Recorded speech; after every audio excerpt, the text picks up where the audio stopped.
अब नेक्स्ट चीज़ देखते हैं प्रेडिकेट कैलकुलस। तो प्रेडिकेट कैलकुलस में क्या होता है, देखिए स्टार्टिंग में मैंने आपको प्रोपोजिशनल लॉजिक बताया था। प्रोपोजिशनल लॉजिक तो सिंपल होता है।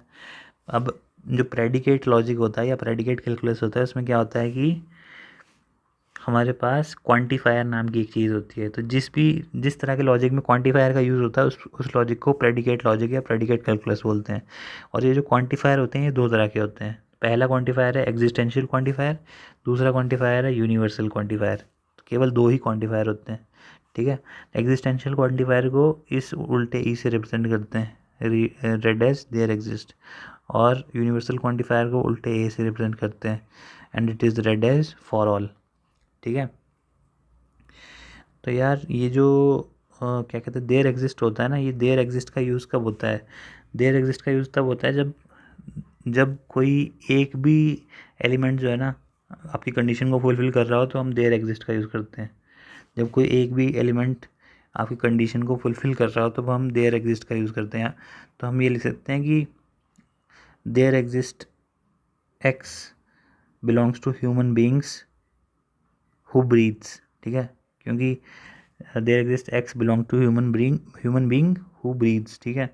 तो मतलब ह्यूमन बींग तो सारे के सारे ब्रीथ करते ही हैं, तो ये जो स्टेटमेंट होगी ना मेरी बोली हुई, ये ट्रू हो जाएगी। तो इसका यहाँ पढ़ते हैं, there exist x p of x. P of x हमारे पास एक फंक्शन है, तो this will be true even if there is one value of x in the domain for which p of x is true, ठीक है। This will be true even if there is one value of x in the domain for which p of x. अगर एक के लिए भी वो true हो गया ना तो पूरा का पूरा ट्रू हो जाएगा।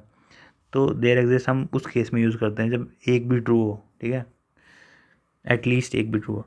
तो यहाँ पे हमारे पास जो फंक्शन दिया हुआ है वो है पी ऑफ एग्जाम्पल के लिए पी ऑफ एक्स हमें एक्स ग्रेटर देन 2 दिया हुआ है। तो पी ऑफ एक्स हमें एक्स ग्रेटर देन 2 दिया हुआ है और हमारा जो डोमेन है वो दिया हुआ है 1 2 3 4, ठीक है। तो अब आप ये देखिए कि पी ऑफ वन क्या होगा। पी ऑफ वन क्या होगा? 1 ग्रेटर देन 2। क्या 1 ग्रेटर देन 2 है? नो, तो ये फॉल्स होगा। पी ऑफ 2, क्या 2 ग्रेटर देन 2 है? नो, तो ये फॉल्स होगा। पी ऑफ 3, क्या 3 ग्रेटर देन 2 है? येस, तो ये ट्रू होगा। पी ऑफ 4, क्या 4 ग्रेटर देन 2 है? येस, तो ये ट्रू होगा। तो देखिए जब there exist x p x में बोलता हूँ तो इसका मतलब होता है कि इसके डोमेन की सारी वैल्यूज़ हुई, यानी कि P of 1, P of 2, P of 3, P of 4 को ऑरिंग कर दूँ अगर मैं, यानी कि और लगा दूँ इनके बीच में और लगा दूँ, तो इनमें से अगर कोई एक भी ट्रू हो गया ना, देखिए पहले दो तो फॉल्स थे लेकिन कोई अगर एक भी ट्रू हो गया तो ये आंसर इसका फाइनल ट्रू ही होएगा। तो there exist p of x तब ट्रू होता है जब कोई भी एक उसका ट्रू हो जाता है, ठीक है। फिर मैंने लिखा है कि not there exist is distributable over disjunction but not conjunction. ये आपको आगे क्लियर होगा, अभी के लिए बस इसको ऐसे देख लीजिए कि there exist is distributable over disjunction but not on conjunction, ठीक है। ये मैं आगे बताऊंगा, अभी नहीं समझ में आएगा ये। तो यूनिवर्सल क्वांटिफायर नेक्स्ट चीज़ है, यूनिवर्सल क्वांटिफायर। तो इसको हम it is read as for all, for all से इसको रीड करते हैं उल्टे ए से। तो for all x p x, इस बात का क्या मतलब है? For all x p x जब मैं ये लिखूँगा इसका मतलब है कि this will be true if for all values of x p of x is true, यानी कि जब सारी वैल्यूज़ पे पी ऑफ एक्स ट्रू होगा तब हम फॉर ऑल एक्स का यूज़ कर सकते हैं, ठीक है। तो देखिए यहाँ पे वही same function P of x जो है वो एक्स ग्रेटर देन 2 दिया हुआ है और डोमेन दिया हुआ है 1 2 3 4। तो वही P of 1, P of 2, P of 3, P of 4 वही चीज़ है जो पहले मैंने निकाला। तो जब मैं लिखूँगा for all x p of x, तो मैं इन सभी के बीच में एंडिंग कर दूंगा। वहाँ पे ऑरिंग की थी, यहाँ पे मैं एंडिंग कर दूंगा। तो क्या हो जाएगा? देखिए जब ये सारे के सारे ट्रू होंगे ना तो तभी ये ट्रू होएगा, और अगर इसमें से एक भी फॉल्स हो गया ना, यानी कि अगर एक भी ज़ीरो हो गया तो ये फॉल्स ही, यानी कि ये ज़ीरो हो जाएगा, फॉल्स हो जाएगा, ठीक है। तो ये for all x p x का मतलब होता है। तो यहाँ पे मैंने एक और चीज़ लिखी है कि note for all is distributable over conjunction but not on disjunction. तो ये मैं आगे आपको बताऊँगा। तो देखिए ये फॉर ऑल था और ये देयर एग्जिस्ट था। तो फॉर ऑल जो है वो ट्रू कब होता है? फॉर ऑल ट्रू तब होता है जब if for all values of x p of x is true, ठीक है। और फॉर ऑल फॉल्स कब होता है, if for at least one value of x p of x is fall, अगर एक में भी फॉल्स हो गया ना तो फॉल्स हो जाएगा। लेकिन जो देयर एग्जिस्ट है वो ट्रू कब होता है, if for at least one value of x p of x is true, तो ये ट्रू होगा। इफ़, और ये फॉल्स कब होता है, if for all values of x p of x is false, तो ये फॉल्स होगा। ठीक है, तो प्रेसिडेंस जो अभी हमने कनेक्ट डेट्स की प्रेसिडेंस की थी, तो उसी तरह से इसमें भी प्रेसिडेंस होती है। तो यहाँ लिखा है कि for all and there exist has highest precedence compare to all other logical connectives. तो जितने भी हमने कनेक्टिव पढ़े सबसे ज़्यादा प्रेसिडेंस इन्हीं दोनों की है। तो प्रेसिडेंस का जो टेबल है वो एक बार फिर से बना लेते हैं। तो यानी कि सबसे ज़्यादा है तो इनको मैं सबसे ऊपर रखूँगा, उसके बाद नॉट, उसके बाद एंड, उसके बाद और, उसके बाद ये, उसके बाद ये। ठीक है, तो इसकी हाईएस्ट होगी और इसकी लोएस्ट होगी। तो ये अगर वही वाले वो इनफिक्स पोस्ट फिक्स वाले क्वेश्चन आ जाएंगे तो आपको पता है कि स्टैक के अंदर चीज़ें फिट कैसे करनी है। हाई प्रायोरिटी वाला लो प्रायोरिटी के ऊपर आ सकता है, लेकिन लो प्रायोरिटी वाला हाई प्रायोरिटी के ऊपर नहीं आ सकता है। तो ये उस केस के लिए प्रेसिडेंस वहाँ पे। ठीक है, अब देखिए जब मैं ऐसे लिखता हूँ कि for all x p of x और क्यू ऑफ एक्स, तो देखिए मैंने यहाँ पे कोई ब्रैकेट नहीं लगाया हुआ, तो मेरा जो फॉर ऑल एक्स है ना वो केवल फर्स्ट वेरिएबल के साथ ही एसोसिएट हुआ है। तो इस वजह से मैं इस पूरे इस वेरिएबल को बोलूँगा बाउंडेड वेरिएबल। क्यों? क्योंकि इसके साथ जो फॉर ऑल एक्स है ना वो बाउंड हो चुका है। और इस वेरिएबल को मैं बोलूँगा फ्री वेरिएबल, क्योंकि इसके साथ फॉर ऑल एक्स जो है वो बाउंड नहीं हुआ है। ठीक है, तो अब देखिए डिस्ट्रीब्यूटिंग क्वांटिफायर, क्वांटिफायर को डिस्ट्रीब्यूट कैसे करते हैं। You have to separate it out and put it where it is needed. ठीक है, तो हमारे पास फॉर ऑल एक्स दिया हुआ है और एक एक्सप्रेशन दिया हुआ है x plus y plus z is equal to 10। तो जब हमने इसको अंदर मल्टीप्लाई किया ना, जब हमने इसको अंदर मल्टीप्लाई किया फॉर ऑल एक्स को, तो ये केवल एक्स इसी फर्स्ट वाले एक्स के साथ एसोसिएट हुआ, बाकियों के साथ एसोसिएट नहीं हुआ। ठीक है, क्यों नहीं हुआ? क्योंकि एक तो ये फॉर ऑल एक्स था तो इस वजह से ये एक्स के साथ एसोसिएट हुआ। आगे चल के मैं आपको वो कुछ और रूल बताऊँगा। ठीक है, तो देखिए ये वाला एग्जाम्पल देखिए, for all x p of X and Q of x. ठीक है, फॉर ऑल एक्स यहाँ पे P of X and Q of x से मल्टीप्लाई हो रहा है, और उसका जो डोमेन है ना that is D1 comma D2, मतलब X1 कॉमा X2। तो देखिए जब मैं इसको अंदर मल्टीप्लाई करूँगा ना तो ये दोनों के साथ मल्टीप्लाई हो गया, for all x p x and for all x Q x. अब मैंने एक एक्स के अंदर X1 X2 वैल्यू पुट कर दी और इस क्यू ऑफ एक्स के अंदर भी X1 X2 वैल्यू पुट कर दी, क्योंकि मेरे डोमेन में केवल दो चीज़ें थी। तो इसका इस एक्सप्रेशन का मतलब हुआ means P of X1 and P of X2 and Q of X1 and Q of X2। क्यों? क्योंकि ये जो फॉर ऑल एक्स था ना यहाँ पे डिस्ट्रीब्यूट हो गया। क्यों डिस्ट्रीब्यूट हुआ?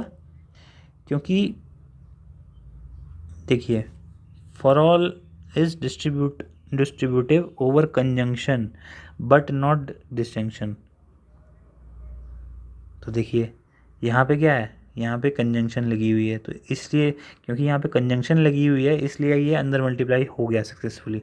अगर यहाँ डिसजंक्शन होती तो ये अंदर मल्टीप्लाई नहीं होता। तो देखिए फॉर ऑल एक्स जो है ना अंदर मल्टीप्लाई नहीं होगा क्योंकि यहाँ पे डिसजंक्शन है। तो यहाँ पे सेम वही डोमेन और सेम वही चीज़ है, केवल डिसजंक्शन का फ़र्क है। तो यहाँ पे फॉर ऑल एक्स जो है वो डिस्ट्रीब्यूट नहीं हुआ। तो यहाँ पे देखिए फाइनल एक्सप्रेशन में कहीं पे भी देखिए पी ऑफ X1 और Q of X1 and P of X2 and Q of X2 ही आया। तो फॉर ऑल एक्स तो आया ही नहीं यहाँ पे। ठीक है, तो ये डिस्ट्रीब्यूट नहीं हुआ।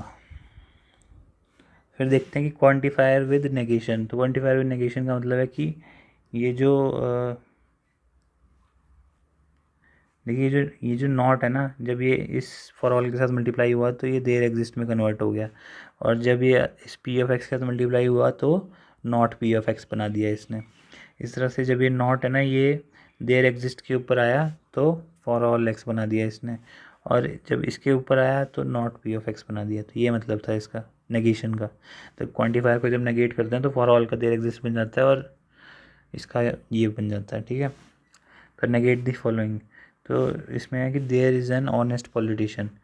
तो ये इंग्लिश की स्टेटमेंट है, there is an honest politician. तो हमें लिखूँगा there exist x which is h of x. H of x का मतलब है कि ऑनेस्ट पॉलिटिशियन, तो मैं लिखूंगा देयर एग्जिस्ट एक्स, कोई एक पॉलिटिशियन, कोई कुछ पॉलिटिशियन ऐसे हैं जो ऑनेस्ट हैं, सब के बारे में ये नहीं लिख सकते। अगर यहाँ लिखा होता है कि ऑल पॉलिटिशियंस आर ऑनेस्ट, ऐसा कुछ लिखा होता तो फिर मैं यूज़ करता for all x h of x, h of x, तो मैं ये लिखता है अगर यहाँ पे ऑल पॉलिटिशियंस का जिक्र होता है, क्योंकि यहाँ पे देयर एग्जिस्ट है तो इसलिए। फिर नेक्स्ट है कि ऑल अमेरिकन्स ईट चीज़ बर्गर्स, तो मैंने ए ऑफ एक्स को मान लिया कि an American who Yeats cheese burger, इस स्टेटमेंट को मैंने ये इससे रिप्रेजेंट किया। तो यहाँ लिखा है ऑल अमेरिकन ईट चीज़ बर्गर, तो यहाँ पे मैं आएगा for all x A of x, तो इस तरह से मैं इसको इस इंग्लिश की स्टेटमेंट को रिप्रेजेंट करूँगा, ठीक है। फिर आता है ये वाली जो स्टेटमेंट है, इसको मुझे नेगेट करना है, तो नेगेट करने के लिए क्या होगा, नेगेशन जब इससे मल्टीप्लाई हो जाएगी तो ये बन जाएगा, नेगेशन जब इस ग्रेटर देन से मल्टीप्लाई होगी तो लेस देन और इक्वल टू बन जाएगा, तो ये था इसका नेगेशन। और जब मैं बोलूँगा कि इस स्टेटमेंट को नेगेट करो तो देयर एग्जिस्ट के साथ नेगेशन मल्टीप्लाई होगी तो फॉर ऑल बन जाएगा, और इक्वल टू के साथ मल्टीप्लाई होगी नेगेशन तो नॉट इक्वल टू बन जाएगा। फिर कुछ इम्पॉर्टेंट फार्मूलाज हैं, तो इसमें क्या होता है कि देखिए इसमें ये हुआ है कि negation of for all x p x and Q x लिखा ना, तो इस चीज़ को मैंने आर ऑफ एक्स मान लिया, ठीक है, आर ऑफ एक्स मान लिया। तो अब मैंने इसमें नेगेशन मल्टीप्लाई किया, तो नेगेशन को जब इससे मल्टीप्लाई किया तो यहाँ पे देयर एग्जिस्ट एक्स आ गया, और नेगेशन को जब मैंने इससे मल्टीप्लाई किया तो not of R of X आ गया, ठीक है। तो अब मैंने आर ऑफ एक्स को यहाँ पे दोबारा एक्सपैंड करके लिख दिया, तो B of X and Q of X आ गया। तो अब इस नेगेशन को मैंने अंदर मल्टीप्लाई किया तो नॉट पी एक्स, और जो एंड था इसका और बन गया, और यहाँ पे नॉट क्यू एक्स आ गया, ठीक है। तो इसी तरह से ये वाला भी था, negation of for all x p x implies Q x, तो इसमें क्या हुआ, जब ये चीज़ इससे मल्टीप्लाई हो गई तो देयर एग्जिस्ट एक्स आ गया, और ये चीज़ जब अंदर मल्टीप्लाई हो रही है तो नहीं, अंदर मल्टीप्लाई नहीं हो रही है, पहले तो मैंने इस एरो को खोला है, इस एरो को खोलने के लिए मुझे क्या पी एरो क्यू क्या होता है, नॉट पी वी क्यू होता है, तो इस वजह से मैंने यहाँ पे नॉट पी वी क्यू लिखा है, ठीक है। और जब ये नेगेशन जब यहाँ अंदर मल्टीप्लाई हुई तो फिर नॉट पी का क्या बन गया, पी बन गया, और इसका और का बन गया एंड, और क्यू का बन गया नॉट क्यू, ये था इसका मतलब। और फिर ये वाला, तो इसमें क्या होता है, इसमें यही चीज़ इसको इससे मल्टीप्लाई किया तो फॉर ऑल एक्स बन गया, और इसको अंदर में यहाँ मल्टीप्लाई किया तो नॉट पी एक्स बन गया, इससे मल्टीप्लाई किया तो यहाँ पे और बन गया इसका, इससे मल्टीप्लाई किया तो नॉट ऑफ क्यू एक्स बन गया, ठीक है। तो अब ये देखिए इसको मैंने इस फॉर्म में रिप्रेजेंट कर दिया, पी एरो नॉट क्यू, तो जब मैं पी एरो नॉट क्यू को खोलूँगा तो क्या आ जाएगा, not P V not Q आ जाएगा, है ना। तो इस चीज़ को इस तरह से रिप्रेजेंट किया हुआ है। फिर आता translating some English statements to propositional function, तो every student in the class has taken DBMS, तो इसको मुझे प्रपोजिशनल फंक्शन की फॉर्म में रिप्रेजेंट करना है, तो इसमें क्या होगा, D of X, X has taken the course DBMS, तो यहाँ मैं लिखूँगा देखिए एवरी लिखा है ना यहाँ पे, एवरी का मतलब है फॉर ऑल, तो for all x D of x, यानी कि सभी स्टूडेंट ऐसे हैं जिन्होंने DBMS का कोर्स लिया हुआ है, ठीक है। इस तरह से अगर लिखा है कि every student in this class has taken either OS और DBMS, तो यहाँ एवरी लगा तो फॉर ऑल एक्स आएगा, और अगर वो स्टूडेंट है तो वो S ऑफ एक्स में आएगा, और OS और DBMS तो OS और DBMS, ठीक है। अगर लिखा होता कि some students in this class has taken either OS और DBMS, तो यहाँ लिखूँगा there exist x student and O of x और DX, तो यानी कि इन दोनों की एंडिंग हो जाएगी, ठीक है, इन दोनों की एंडिंग हो जाएगी जब ये मतलब वो स्टूडेंट भी हो और उसने इन दोनों कोर्स में से एक या दोनों कोर्स लिए हुए हो, तो ये है इसका